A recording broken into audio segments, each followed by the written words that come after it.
look at Bethany, her posture, show us. Posture is the same. But now she's going to step first. And she steps with her front foot. The rhythm is step, toss, jump, swing. Okay? They take 3 steps when they do it. And if they follow that pattern, it's easy to remember. Step, toss, jump, swing. Then they'll pick up their jump serve. Many of them will be better jump servers than they are standing servers. Okay? The goal, everything else is the same, including the skill. Low toss, hard flat contact. Okay? Now, they're just doing it as a jump serve, and they're trying to get the low flat ball to the net, flipping the tape. Okay, go ahead. Okay, go ahead. Yeah, go ahead. Come on and wait first. You see many of them are better jump servers than they are standing. The reason that is because all of them jump serve. When their ball is a little flatter and it's more consistent. Because that's what they're used to.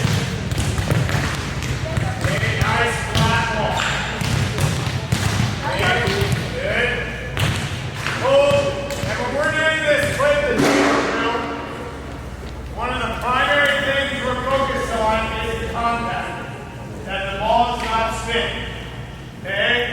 And then it's the location, low over the net. Ideally, clipping the tape. Okay? That's the goal. This is the final part of that progression. And also serving. Are there any questions about serving or any other feedback? Yes. So, not necessarily for this piece specifically, but for all these self-toss, specifically self-toss, I noticed a lot of people watching the book. Right? Volleyball is very much muscle memory, light game. And a lot of kids are flying and lost stuff. They're not really on top of it. Make sure you play good.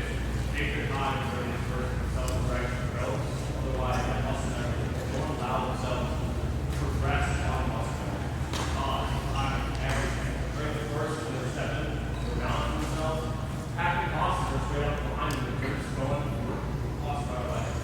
Take your time, balance, work with toss, right? Don't let them rush through these practice drills because they won't get any better than that. Okay.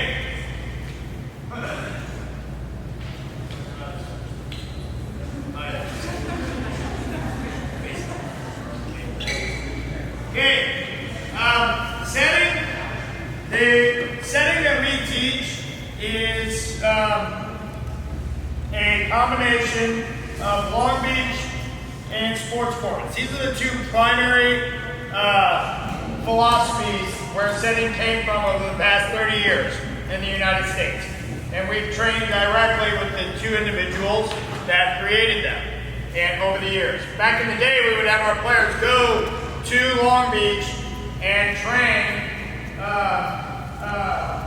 at their camps to learn this progression. And it's not Long Beach Volleyball Club or necessarily university.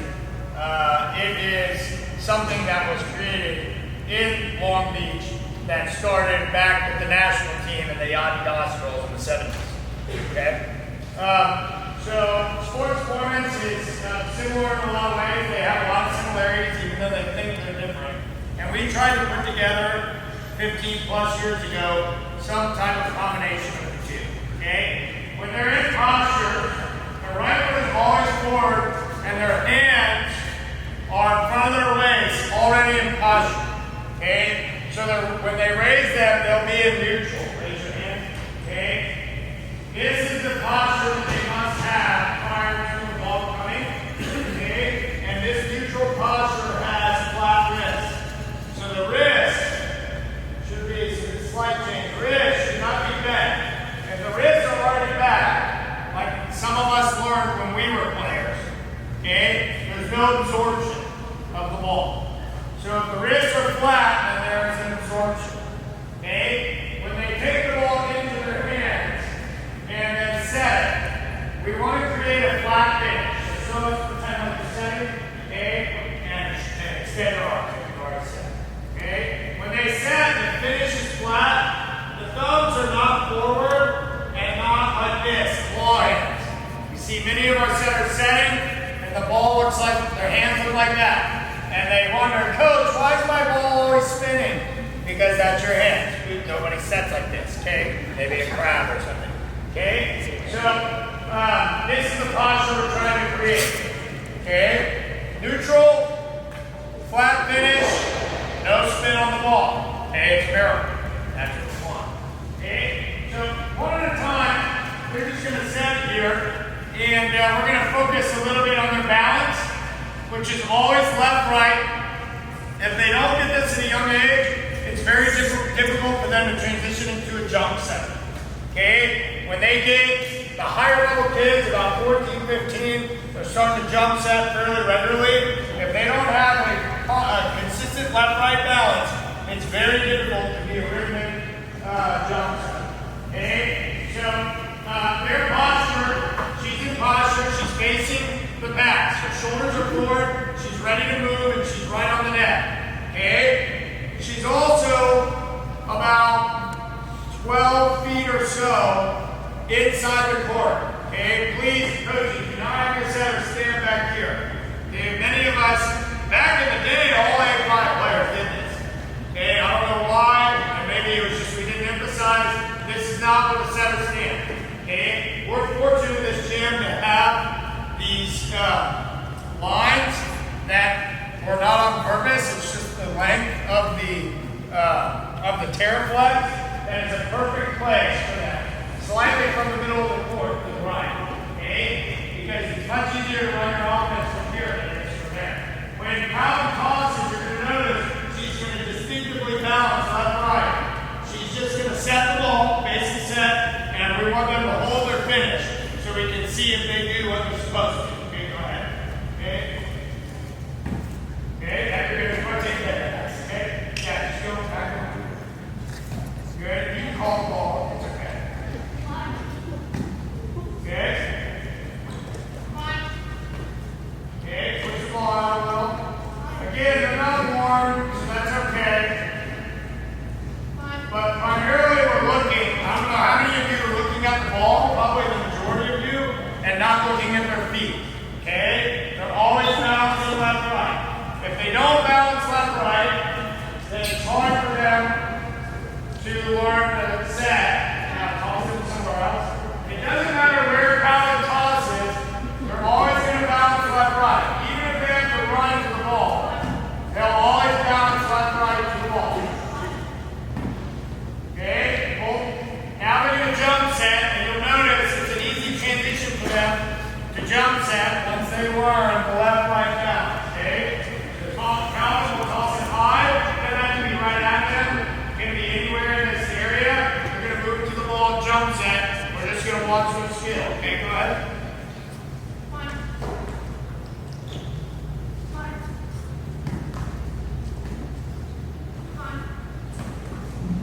Get there quicker. Okay, hold. Notice she had a little slight adjustment there. Okay, she got her feet there, but her last step was going to be a right step. Okay, her last step was going to be a left step, but she can't balance left last. So she did a quick adjustment, balance left right quickly. That is very important. When you guys are watching the best setters now in the country, in the NCAA, you notice they all look like this. Now they all may have a little bit different hand contact, where they're taking the ball, where their elbows are. Okay, Sports Performance, the elbow a little bit in. Long Beach, a little bit out, but everybody learns somewhere in this area, okay? And all the coaches that taught them learned somewhere. Good. Just a quick concept, because I know a lot of us are not into that, they're not at that level yet, especially with the youth. We're teaching setting, teach them to catch and push. Catch and push. Instead of slapping at the ball, the catch, when they recently at the ball. If I'm just passing the ball back as basketball pass over here, if she's catching this ball, she's catching the ball with as much of her hands on the ball as she can. Right? She's not just catching with her fingertips. So when we're teaching young, the only problem with catch push is if it's at their chin. So get them to catch it above their head and then push. When they push that ball up in the air, they can work on their face, do all those things. It also keeps them from slapping at the ball, right? right? You can always speed up the catch push after that. It's better when they're first learning to learn how to catch and push. I wanted to get that before you went to Yeah. Anything else about setting our primary coaches? Blow up. I'd say get your feet stopped, especially if we're going to go in the zone setting. If you're already moving through the ball, you have to get higher and get your feet floated through that ball and pull the ball out through your core. Right? If we're drifting instead of hitting consistently. Yeah, that's a good point. And then like adjustments, right? Like push your center to be neutral position because from there they need to set behind. Right? So don't push them like just like a product twice. So like leaders, like movement leader, like let's say like train, they should be like more in the neutral position, right? Be able to set competition in front or behind. Okay?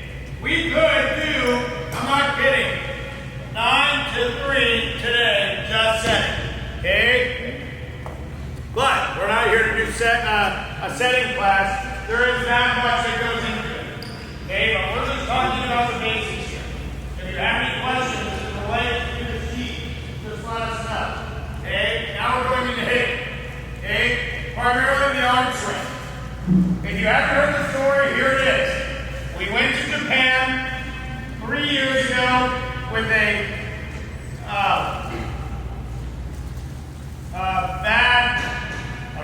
I was going to say a word, but I forgot there was kids with us. A bad A team, okay? Meaning lose a really good team. We had some of the best players in Georgia, which were some of the best in the country. We had 4 girls that touched over 10-5 that were on the team, okay? The first team we played in Kobe, the tallest girl on the team was 5'9". We were embarrassed because we felt we were just going to crush this team. And we didn't want to disrespect them. But we were going to play our hardest. We weren't going to hold back, even though the tallest player for them was 5'9". We lost that first set in 4 minutes. It was 25-3. We scored after 5 sets. In 1 set, we scored 7 points. And, Gazi was on that trip. We had all sorts of big physical players. It was embarrassing that our skill level and play that we thought was some of the best in the United States was put down like a bunch of babies trying to figure out the sport of volleyball compared to these Japanese players. Over the course of the trip, we won 2 sets out of 20 sets that we played different high school teams. The team that we won 2 sets on was a high school. It was their middle school team. It was their second middle school team. Not their first team crushed us. The second middle school team, so we said the 13-2 team, we beat them 26-24, 26-24. Many of those girls now are starting captains for their NCAA teams. Okay? The Japanese hitters was the biggest thing that we took back. Any one of you, if I would have said, what was the skill, all of you would have said passing or serving. It was the hitting. We've never seen anything like it. Their players abused us. Okay? And one thing we noticed right away is they all, and this is something that is very unique in Japan, they all teach the same way like we do at A5. The entire country learns it the same way. They have a top-down system from the very top, the national team, to the very bottom, the little elementary school kids. Okay? When the hitters hit, they have no follow-through. Okay?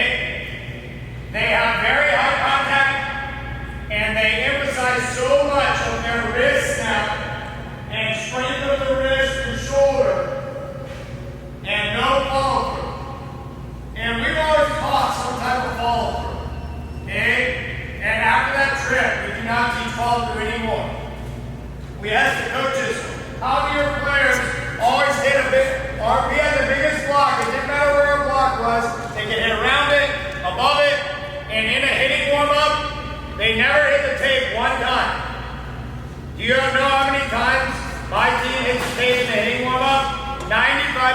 set of swings hitting the tape. And the players touch 10-4 and they still hit the tape. They never hit the tape one time. They always hit the ball this high above the net. And I know I'm spending a lot of time on this, but it is very crucial. And since then, since we've come back from Japan, our hitting and hitting ball control has improved tremendously. A lot of the drills now that you guys do in your gyms, these are hitting ball control drills that we brought back from Japan. Okay? So they're just gonna hit a partner, and they're tossing. We toss a lot of different ways. Hand series, we toss with 2 hands, self-toss, we toss with our hitting hand, warming up, we toss with our opposite hand. So they can work on this contact. Okay, show. Go ahead. Okay, we're looking for, go ahead, their hips open, really good wrist snap, whole hand around the ball. We want to visibly see, go ahead, visibly see their hand snap on the ball. They can sometimes toss with a little spin here as they're warming up. Go ahead, you don't have to wait. And they're going to snap the wrist, okay? Hold, let me see, give the ball to Harley, okay? And to Leah as well. Watch Marley and Leah do this. Marley first, really good wrist snap. They're making sure that they have that hip rotation. Hips are open and closed. She has high contact. And even if she's going to miss the ball, she has really good wrist snap. Okay, show it. Okay? And she holds that wrist snap. Very important. Okay, go ahead, man. And really good snap. Okay? And you can generate so much power. When we watch the Japanese players, they ran their own drills. The coaches don't run the drills. The 15, 14-year-old players running drills better than any coach in here. Okay? It's insane. They're hitting at their players 50 miles an hour. Perfect contact, top spin. Okay? The noise coming off the hand, the ball was crazy. I have video, and still I show it to people. It's insane watching these girls. That's something we want to aspire to. Okay? Really important that we emphasize. Okay? Anything touches onto that arm swing.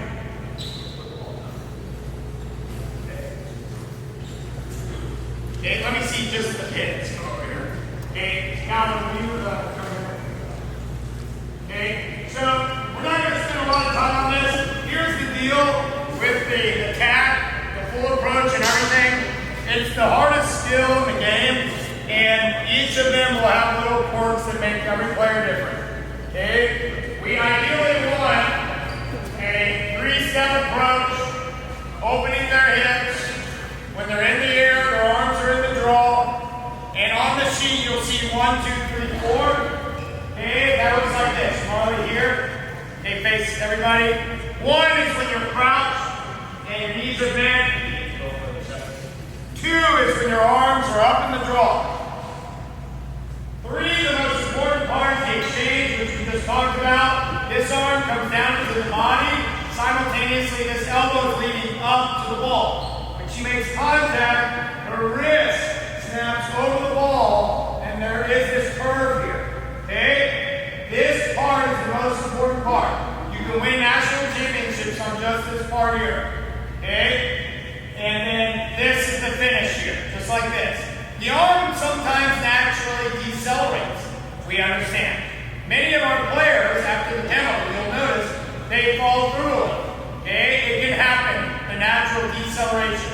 But when the ball leaves your hands, it better all happen up here. Okay? And no, prescribe, follow. Okay? Very important. Okay? So they're going to do their approach here at pin. And we're just going to watch some. I don't like spending a lot of time on this because, again, everybody's a little bit different. But as long as they have the same tenets, okay? They're doing their approach, left, right, left, because they're all, we have a lefty here too. So it's great. Okay, so you get to see right, left, right, the opposite. Okay, and their arms come up in the draw, and they all have some type of hip rotation. Okay, and arm swing. Go ahead.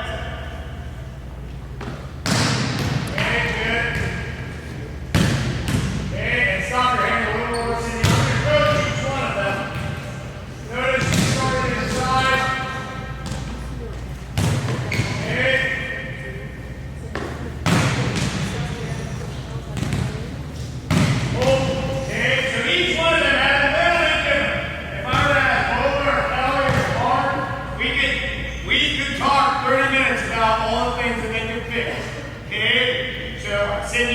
down a little bit too much.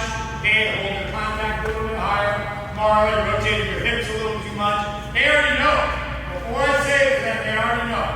Okay, all of you rotate your hips a little, over rotate your hips.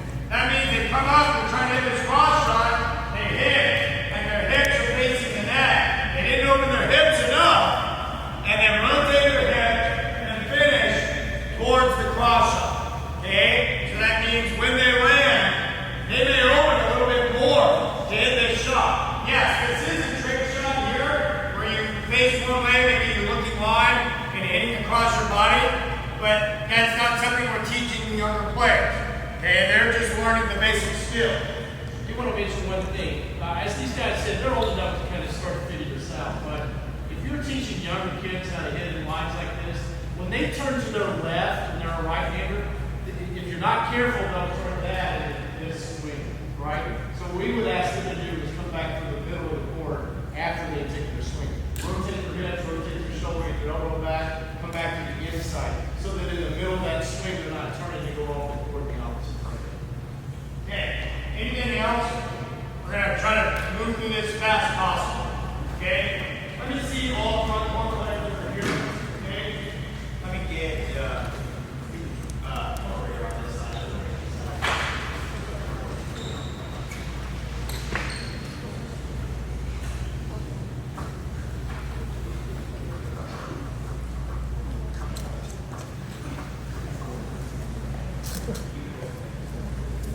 Okay.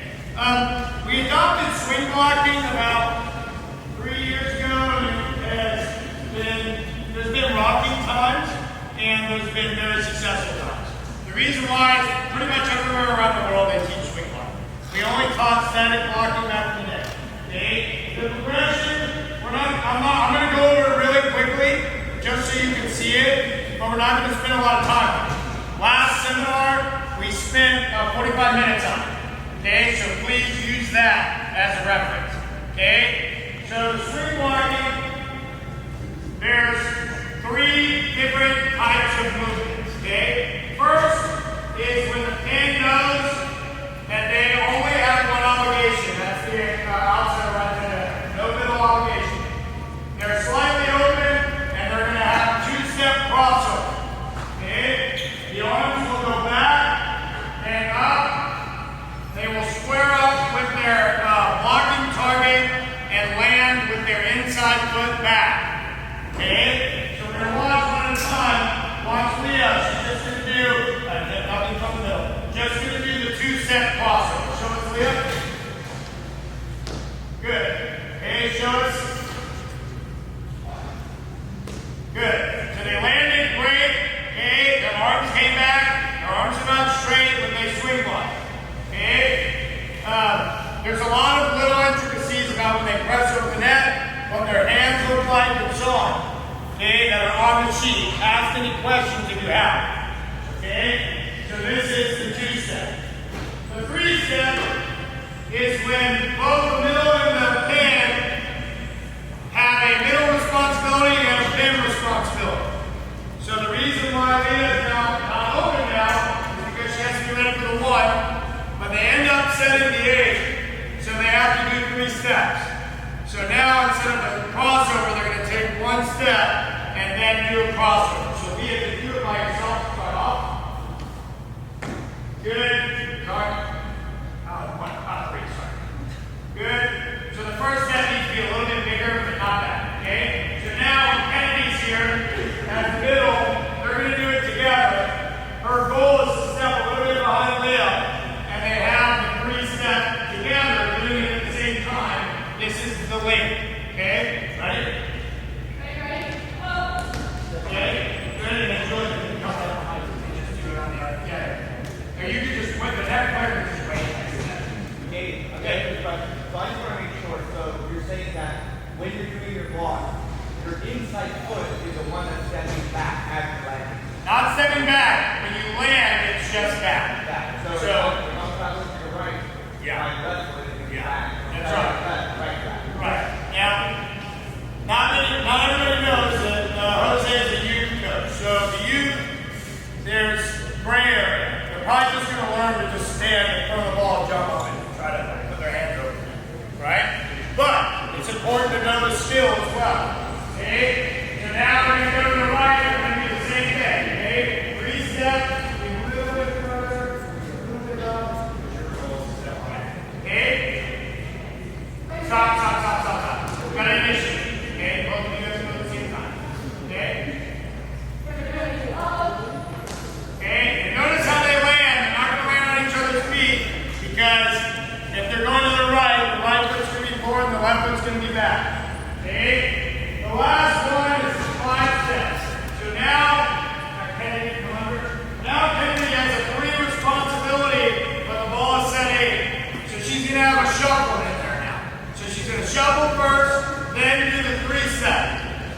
top. Okay? So her shuttle step has got to get her all the way to Leah. And Leah is already open, so Leah's actually going to only do a two-step. The 5 and the 2-step are the ones that connect with each other. There'll never be a 5 and a 3, because you think strategically, if there's a 5-step, the middle's responsibility is already with the other pin, and not with the pin furthest from it. They show us